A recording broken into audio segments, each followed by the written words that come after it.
Começando mais um react aqui no canal, no nosso canal, né? No meu mundo, no seu mundo, no nosso mundo, no mundo do Gabriel. E vocês lembram que eu já falei de um assunto a respeito da seleção brasileira, que já tá morta, né? O que vocês estão vendo em campo aí nas eliminatórias, que vocês vão ver na Copa do Mundo 2026 é a máfia da CBF, não é mais a verdadeira seleção brasileira, não é mais a seleção brasileira original. Enfim, vocês curtiram o conteúdo? Acabaram de chegar? Sejam bem-vindos à nossa comunidade. Já vai se inscrevendo aqui no canal, ativando o sininho para receber as notificações e deixando muito like nesse vídeo, porque ajuda o canal a crescer e faz com que meu conteúdo seja visto por mais pessoas, com que o nosso público aumente. Hoje nós vamos reagir ao canal Analisando o Jogo, o que a CBF e a Seleção Brasileira escondem de você, ou melhor dizendo, o que a máfia da CBF esconde de você. Vamos lá.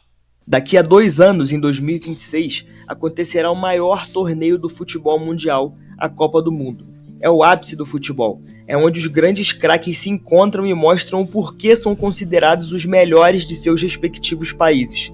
No Mundial, é onde bons jogadores se provam craques, os craques viram gênios e os gênios se consolidam como lendas. Além disso, é o palco das grandes histórias. Aposto que qualquer um aqui já ouviu falar sobre a Copa de 86, que Maradona destruiu, a Copa de 74, com a lendária Holanda de Cruyff, e por fim, a seleção de 70, quando vencemos o tricampeonato. Mas dentre todas essas e outras, existe uma que tem um lugar especial para os torcedores do Brasil, a Copa de 2002. E por quê? Bom, é o último título da seleção brasileira, o título invicto que nos isolou como a maior seleção de todos os tempos e a única a vencer 5 Copas.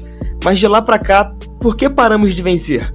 Em 2026, vamos completar 24 anos sem vencer o Mundial, igualando o maior jejum da história da seleção brasileira de 1970 a 94.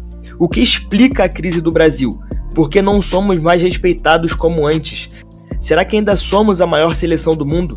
Bom, para responder a essas perguntas, vamos relembrar de todas as campanhas do Brasil depois de 2002 e tentar entender o verdadeiro motivo por trás da crise da seleção brasileira. Seja bem-vindo ao Analisando o Jogo, seu espaço de análises e história sobre o esporte. Não esquece de deixar o like, se inscrever no canal, ativar a notificação e, claro, deixar a sua opinião nos comentários. Vambora! Bom, vamos começar então com aquela que é considerada por muitos como a maior decepção da história das Copas do Mundo, a seleção brasileira de 2006, e com razão, tá? Eu já falei bastante dessa campanha aqui no canal, mas sempre vale lembrar como o Brasil foi de amplo favorito a fracasso total. A seleção brasileira chegou naquele Mundial com a certeza do título, afinal, éramos os atuais campeões mundiais e a geração, que já era muito boa, parecia ter melhorado ainda mais. Nomes como Ronaldo e Cafu, por exemplo, não estavam mais no auge, é verdade.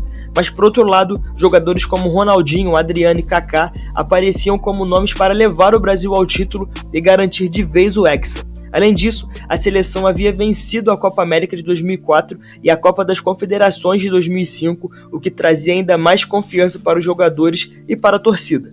Até mesmo os argentinos, como Maradona, deram declarações à época falando quão superior o Brasil era naquele momento. E no papel realmente era. Aquela geração briga para ser a melhor da história do futebol brasileiro.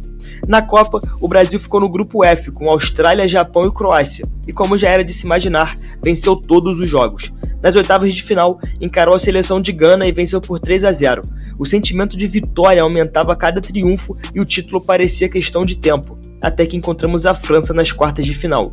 O time, que parecia excelente ao olharmos os resultados, foi exposto à realidade. Já nas primeiras partidas, a seleção recebeu críticas por conta da falta de criatividade, mobilidade e movimentações em campo.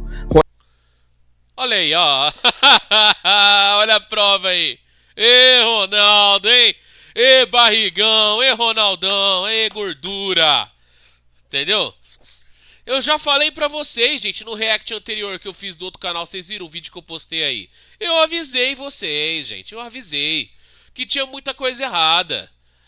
Os caras tinham a faca e o queijo na mão, mas não soube usar direito. Seleção que não treinava, era uma várzea, sabe? Era pagodinho, né? Tocando um pandeiro no ônibus. É festa, é mulher, é bebida, é marketing, entendeu? É campanha publicitária, é patrocínio. E cadê o futebol? Cadê o treino? Cadê o esporte? Cadê o amor à camisa? Acabou, entendeu? A partir dali, a seleção só foi por água abaixo. Só foi ladeira abaixo, só decepção, sabe? Era a última chance. A última chance que o Brasil teve de trazer o Hexa, ou talvez em 2010, entendeu? Não aproveitaram a chance. Tinha um puto elenco, entendeu? Desculpa o palavrão, gente, mas quando eu fico nervoso eu acabo soltando palavrão aqui. Mesmo eu não querendo, tá? Ronaldo claramente não estava no peso ideal e Adriano, por exemplo, não conseguia ser determinante como foi na Copa América ou na Copa das Confederações.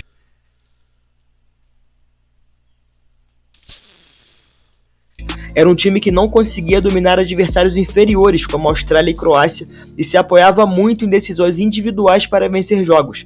Não conseguiam funcionar como antes. Nas oitavas, apesar de ser o melhor resultado da campanha, faltava ser Brasil. Era um time que apostava muito em contra-ataques e que não conseguia criar por si mesmo. E a França, mais uma vez, expôs isso.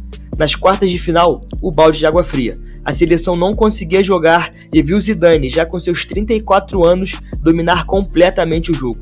Foi uma das maiores atuações da história do torneio. À época, Gerson, o canhotinha de ouro, falou sobre a seleção como um grande circo, onde um jogador buscava recordes enquanto o outro queria apenas levantar a taça por mais vezes. Jairzinho também falou e já dizia que perder era natural naquele momento. Mas como saímos da glória para o fracasso em apenas 4 anos? Bom, aqui entra um personagem importante em toda a história e que vai aparecer bastante ainda por aqui, a Confederação Brasileira de Futebol, ou para os íntimos, a CBF, a grande culpada pela preparação ruim para o Mundial. Na oportunidade, a CBF vendeu a preparação por 2 milhões de dólares para a agência de marketing Kentaro, que teria direito a organizar 2 amistosos da seleção no período. Os amistosos foram contra o Sub-20 do Fluminense, onde a seleção venceu por 13-1, e contra o Luzen, time recém-campeão da segunda divisão da Suíça, onde também venceu por 8-0. Além disso, a preparação contou com uma espécie de carnaval, com o neguinho da Beija-Flor e 15 passistas. Outro fator que pesou na hora do torneio foi o físico dos jogadores. Ronaldo, por exemplo, possuía o maior índice de massa entre os 736 jogadores da Copa de 2006. Muito disso passa por esse contrato que explorava comercialmente a seleção. Um exemplo foi dado por Moraci Santana, preparador físico, que disse que tentou colocar os jogadores na sala de musculação, mas o Américo Faria, coordenador da delegação, deixava claro que os jogadores precisavam estar em campo para atender os fãs, e assim era feito. Eram embaixadinhas, treinos de falta, brincadeiras para a imprensa, um verdadeiro carnaval, que no final levou a perder a Copa em uma das piores atuações da história da seleção brasileira. Após o fracasso em 2006, chegamos em 2010, 4 anos depois, em uma das Copas mais emblemáticas do século, mas não por conta da seleção brasileira, que deixou a desejar mais uma vez. Logo após o final da Copa de 2006, Parreira foi demitido e o então presidente da CBF, Ricardo Teixeira, se mostrou extremamente irritado com a passividade do treinador. Nesse sentido, buscou alguém com mais energia e vibração à beira de campo e foi assim que anunciou Dunga, que, diga-se de passagem, não tinha nenhuma experiência como treinador à época. A escolha foi extremamente criticada e com razão. De acordo com a revista Placar, a decisão foi extremamente populista, visto que em 2006 a seleção era tida como sem sangue e agora tinha um treinador extremamente marcado pela raça e pela cobrança em campo. Porque é bom lembrar, Dunga foi um dos maiores volantes da história do futebol mundial e um dos grandes pilares da seleção tetracampeã do mundo. Já como treinador, era extremamente pragmático, sempre apostando em transições em alta velocidade. Não era o Brasil que conhecíamos, mas mesmo assim conseguiu bons resultados como a Copa América de 2007 e a Copa das Confederações de 2009. Um dos críticos do futebol de Dunga era Tostão, que deixou claro que o futebol brasileiro, admirado pela troca de passes e domínio do jogo, não existia mais. Já na época existia a sensação de que o futebol brasileiro estava passando por um processo de emulação do futebol europeu. Outra polêmica envolvendo o treinador foi a convocação para o Mundial, visto que, ao longo de todo o ciclo, descartou os veteranos. Nomes como Ronaldinho Gaúcho, por exemplo, foram cortados por falta de comprometimento nos Jogos Olímpicos de 2008. Outro jogador que causou surpresa pela ausência foi Adriano Imperador, melhor jogador e artilheiro do Campeonato Brasileiro de 2009. Segundo Dunga, a não convocação foi por conta de problemas disciplinares, já que estava faltando a treinos do Flamengo sem nem sequer dar explicação. Em seu lugar, levou Grafite, que não conseguiu desempenhar o seu melhor futebol. Por fim, a grande questão sobre a lista final... Olha aí, essa imagem é clássica, né? Clássica imagem. Vocês estão vendo aí O Neymar e o Ganso ainda jovens, quando estavam voando no Santos. Que Santos foi esse? Que Santos foi esse que ganhou a Libertadores, e ganhou de tudo, né, gente? Copa do Brasil, Brasileirão, Recopa, ganhava de tudo, punha medo em todo mundo. Esse Santos dava honra de ver, né? É bom, gente, ver esse Santos aí. De 2009, 10, 11, 12. Aquela época de ouro do Santos. Que hoje o Santos não é mais o mesmo, né? Vocês sabem por quê. Mas olha, os dois voando no auge, sabe? Eles deviam sim ter sido convocados para 2010. Provavelmente eles seriam um banco. Mas quem sabe eles poderiam ter mudado o jogo contra a Holanda na Copa de 2010. Os caras poderiam fazer diferença entrando no segundo tempo. Mas o Dunga não pensou nisso. Vamos entender o porquê que o Dunga ramelou em não convocar esses dois que eram gênios, lendas na época. Ausência de Neymar e Ganso. Os dois jogadores já eram destaques do Santos àquela altura e seus nomes ecoavam por todos os corredores do futebol brasileiro. Em uma seleção pragmática, conhecida por sua falta de brilho, os garotos santistas apareciam como uma possível solução para todos os torcedores. Bom, menos para um deles, Dunga, que não os levou. Na coletiva de anúncio da lista, Cícero Melo afirmou que Dunga, se estivesse no lugar de Feola, não teria levado Pelé para a Copa de 58. Milton Neves foi outro que disse que o treinador ficaria conhecido como César Luiz Menotti, o técnico que não levou Maradona para a Copa de 78. E ambos estavam certos, tanto que é um tópico que muitos torcedores falam até hoje com certa tristeza. Portanto, a seleção ficou muito marcada por ser forte fisicamente e muito pautada no seu poder defensivo. Mas e na Copa? Como que foi o Brasil? Bom, a seleção ficou no grupo G, com Coreia do Norte, Costa do Marfim e Portugal. No primeiro jogo, venceu por 2-1. No segundo, por 1-0 e na última partida, empatou por 0-0. Já nas primeiras partidas da fase de grupo, era nítido que o Brasil apresentava dificuldades na criação e era muito limitado. Era um time que apostava muito em contra-ataque, sempre com muita rapidez nas transições, mas que não conseguia criar de maneira compatível com a essência do futebol brasileiro. Nas oitavas, eliminou o Chile de Bielsa por 3-0 e já nas quartas, pegou a Holanda e mais uma vez amargou com a eliminação. Dentro da mesma partida foram dois jogos, visto que o primeiro e o segundo tempo foram completamente diferentes. O primeiro tempo teve talvez a melhor atuação do Brasil em muito tempo, a melhor de todo o ciclo de Dunga.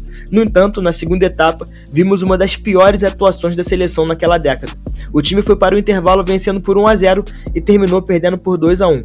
A seleção, que foi extremamente rígida em todos os sentidos, caiu mais uma vez para uma seleção europeia nas quartas de final. E com isso, chegamos naquela que é a pior página da história da seleção brasileira, a Copa de 2014. Aqui tinha tudo para dar errado e deu. Começa pelo treinador, que foi definido de maneira totalmente amadora e vergonhosa pela CBF. Após a campanha ruim de Dunga, com diversos problemas, a confederação entendeu que era o momento de mudar e o primeiro nome cogitado foi o de Muricy Ramalho.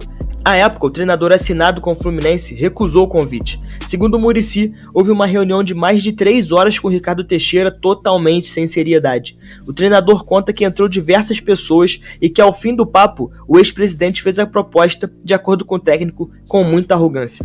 Ao fim de tudo, após a rejeição, Ricardo Teixeira sequer cumprimentou Muricy.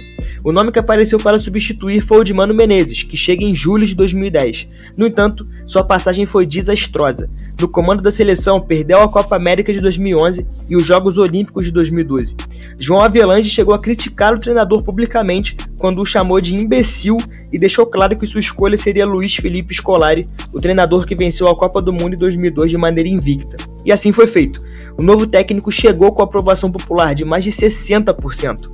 Logo em seu primeiro torneio, a Copa das Confederações de 2013, foi campeão, vencendo a atual campeã do mundo da época, Espanha, por 3-0. E assim, chegamos à Copa do Brasil.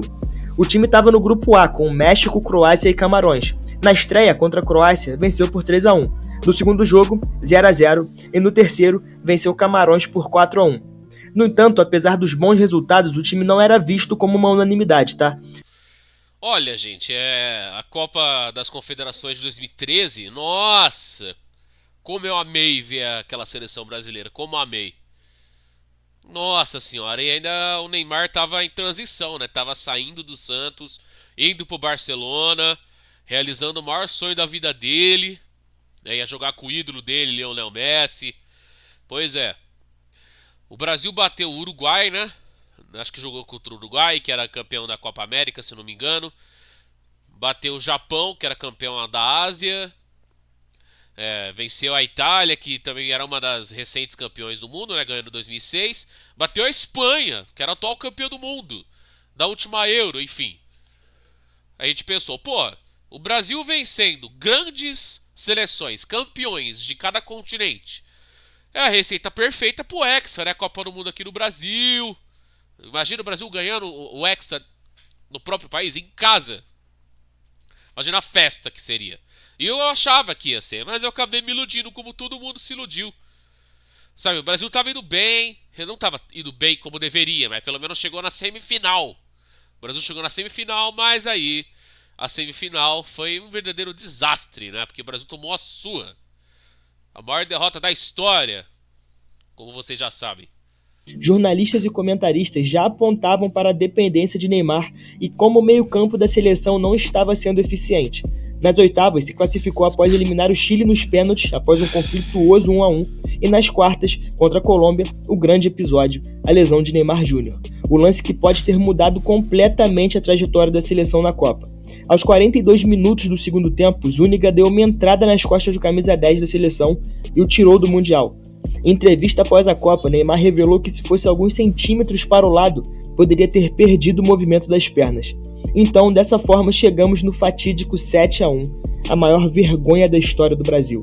Antes da partida, Felipão convocou uma reunião com alguns jornalistas às portas fechadas para cobrar a imprensa sobre a forma como estavam abordando algumas questões no Mundial, como, por exemplo, as faltas e os erros da seleção, uma coisa que não justificava o baixo nível do time no torneio. Na ausência de Neymar, Felipão foi com o Bernard, o que causou espanto, já que diversos setoristas afirmaram que o jogador sequer treinou por minutos o bastante com o time principal. E o Brasil não conseguia jogar. A Alemanha foi dominante do começo ao fim e colocou um ponto final no sonho do hexacampeonato em solo brasileiro. Foi sem dúvida o pior resultado desde o Maracanaço, quando o Brasil perdeu para o Uruguai por 2-1 na final da Copa de 50, dentro do Maracanã. A partir daí, a única unanimidade era que algo precisava mudar.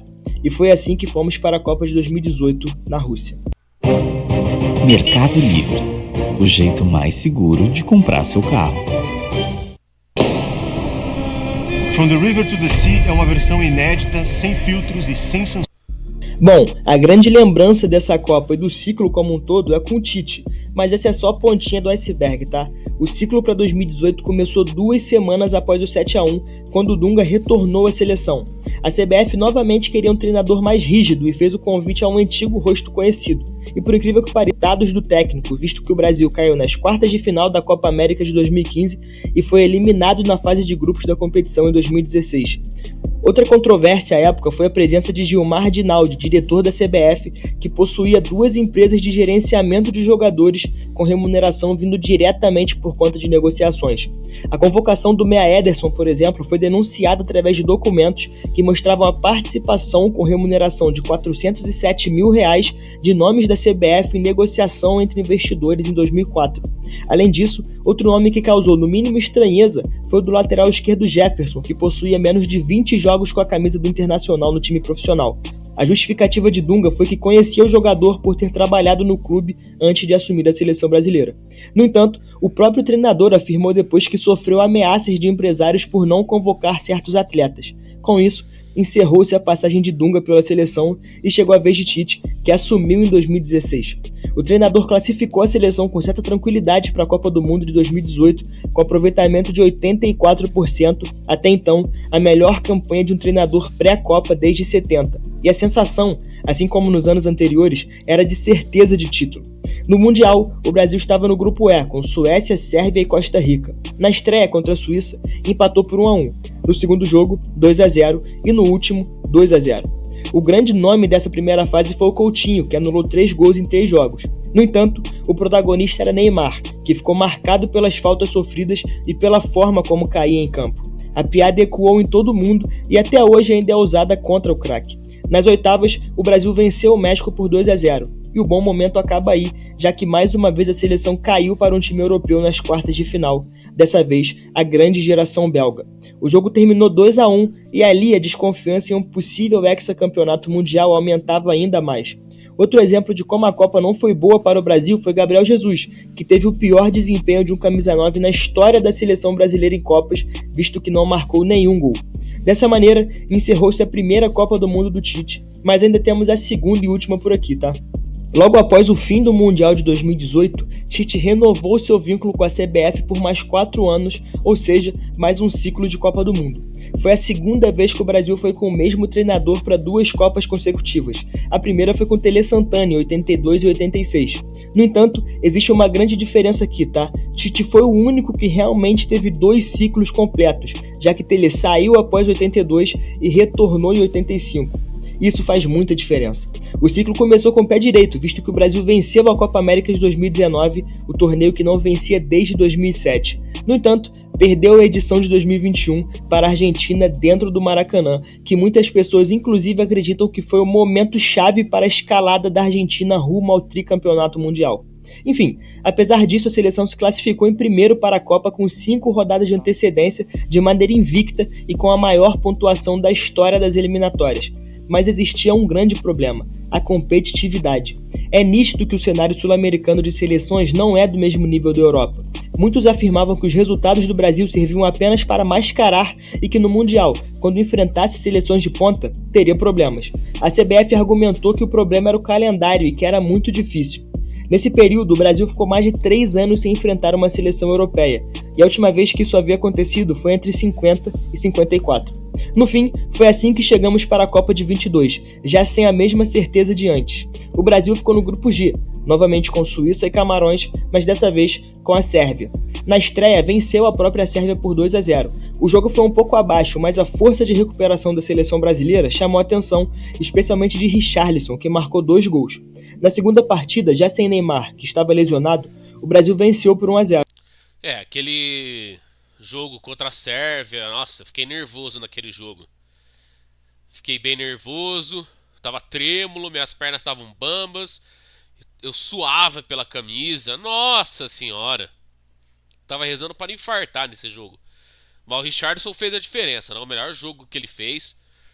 Ele fez um primeiro gol normal, mas o segundo vocês sabem, né? O gol que devia ter ganho o Puskás, o voleio dele, né? Que eu quase chorei de emoção, como eu contei pra vocês no vídeo anterior falando de Brasil, né? De CBF. E foi nesse momento que começaram as críticas ao estilo de jogo de Tite, que, sem o camisa 10, tornou-se previsível e lento. Por fim, no terceiro jogo, entrou com 11 reservas e perdeu para Camarões por 1-0. Dessa forma, foi às oitavas contra a Coreia do Sul, o jogo que foi a grande atuação do Brasil na Copa, visto que venceu por 4-1 e contou com o retorno de Neymar e Danilo, que estavam lesionados. Apesar de ser um adversário frágil, o Brasil dava sinais de uma possível reação e que poderia chegar longe, até que chegou mais uma vez a temida fase de quartas de final. Contra a Croácia, o Brasil era amplo favorito e algumas pessoas, inclusive, já tratavam como certo o confronto contra a Argentina na semifinal. No entanto, o que aconteceu foi uma partida muito abaixo. A Croácia teve total liberdade para jogar e o Brasil, pela milésima vez, precisou se apoiar no talento individual de Neymar para marcar um gol já próximo do intervalo da prorrogação. Tudo parecia perfeito, até que, faltando 4 minutos, a Croácia empatou o jogo. Com isso, foi para os pênaltis e o Brasil foi eliminado pela 5ª vez consecutiva por uma seleção europeia. Além disso, das 5 Copas realizadas após 2002, em 4, o Brasil caiu nas quartas de final. E é assim que termina a história da seleção brasileira em Copas neste século após o Penta. 5 Copas, 5 eliminações, muitas vergonhas, fracassos e, para alguns, a certeza de que o Hexa não vai acontecer. Mas por quê? Para mim, a resposta é uma só: a Confederação Brasileira de Futebol. Após a Copa de 2018, Tite deixa a seleção e a CBF começa sua busca por um novo nome para o cargo de treinador. Muitos nomes foram ventilados, como Jorge Jesus, Abel Ferreira, Guardiola, Klopp, entre outros. No entanto, o escolhido para os 3 primeiros amistosos foi Ramon Menezes, treinador. Gente, vocês acham mesmo que Klopp, Mourinho, Guardiola, Ancelotti, Abel, JJ, quem mais? O Zidane, esses grandiosos técnicos, vocês acham mesmo que eles iam querer ser a sombra da CBF, ter que fazer o que a CBF tá mandando? Os caras multicampeões, bem-sucedidos, sabe? famosos globalmente, vocês acham mesmo que eles iam aceitar a pressão dessa máfia? Não, não iam. Porque nos clubes eles têm as liberdades de escolher os jogadores que eles querem, convocar os jogadores que querem, elaborar a estratégia que querem.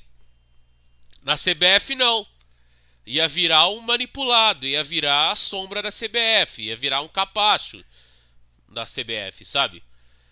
E eles perceberam isso. Até tinha uma chance de algum deles poder aceitar o cargo. Né? Agora a CBF tá com esse trauma aí, porque todo mundo não quis, porque meio que revelaram a verdadeira identidade da CBF, e agora estão criando esse escudo contra os gringos, e só traz técnico brasileiro. Técnicos limitados, técnicos que falta muita ainda experiência, tem que melhorar as estratégias, tem que mudar a didática deles, porque se continuar desse jeito não vai adiantar nada. Mas é aquilo, gente, é aquilo.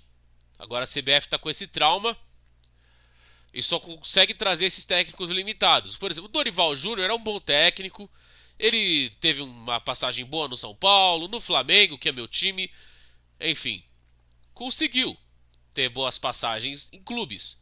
Assim como o Tite foi o gigante no Corinthians, bateu o Chelsea virando campeão mundial, né, em 2012. Foram bem em clube, gente.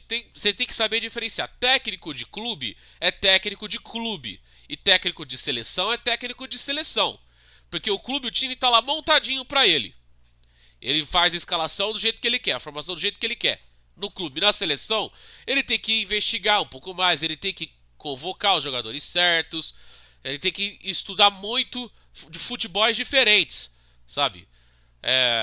Como o futebol funciona aqui no Brasil ou na América do Sul, na América do Norte, na Europa, na África, na Ásia, na Oceania, porque pode ter jogador brasileiro pra lá e pra cá que possam ter potencial, talento suficiente, habilidade suficiente para serem convocados, ou mídia, né, ou ter engajamento, como a CBF adora. Enfim, a gente tem que revelar a verdade mesmo, porque já é uma coisa que tá presa aqui, ó, há muito tempo, tem que colocar pra fora pra tirar um peso das minhas costas. Treinador da seleção sub-20.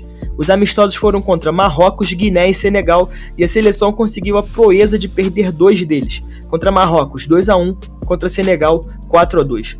Com isso, Ramon deixou o comando e o grande nome escolhido para o cargo era de Carlo Ancelotti, um dos maiores técnicos da história, extremamente vencedor e muito conhecido por sua capacidade de trabalhar com brasileiros e jovens. Era o nome perfeito, mas existia um pequeno problema. Ancelotti só poderia vir a partir do final da temporada de 23-24, em junho de 24. E é aí que entra Fernando Diniz, o atual treinador do Fluminense, que foi anunciado como treinador interino com duração de 1 ano e meio. Acho que ele já foi demitido, né, do Fluminense. Parece que ele vai pro Cruzeiro agora, né? Esse vídeo não sei quanto tempo tem, depois eu vejo.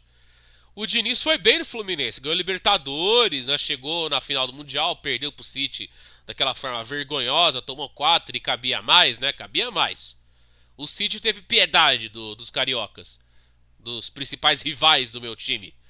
Enfim, é como eu falei, gente, técnico de clube é técnico de clube, técnico de seleção é técnico de seleção. Ah, mas tem muitos exemplos de técnicos que vão bem dos dois lados. Mas, gente, são casos isolados. Casos isolados.